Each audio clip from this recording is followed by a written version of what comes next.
Guys, dami ko na namang iurong for today's video. Ako lang ba yung masaya kapag naghuhugas?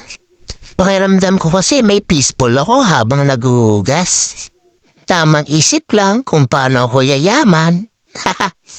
Pero sa totoo lang, ayoko nang maraming hugasan. Kasi naiimbyer na ako eh.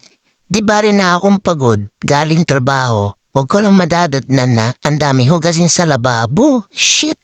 Nakakapagtaka nga bakit yung iba ang tamad maghugas.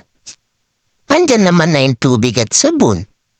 Huhugasan na lang bakit kinatatamaran ba at pinag-aawain pa na minsan na magkakapatid. Tapos mag-uukatan pa na naghugas sa siya kanina. Kahapon siya. Ayan, kakasumbong nila, napapalo tuloy sila ng mama at papa nila. Minsan kapag napapadayo o sa mga bahay ng kaibigan ko, pag nakikita ko may hugasan sila, hinugasan ko na lang kasi trip ko eh.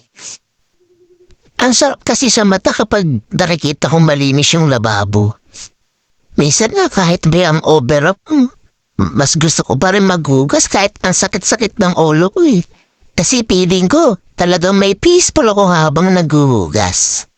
Saka trip ko pa nan. Kapag sinisaya mo ng team pamangkin ko, mas gusto ko pa rin naghuhugas habang naninermon. Pero hindi ko pa na-try na habang umiyak naghuhugas. Ha ha. Bye!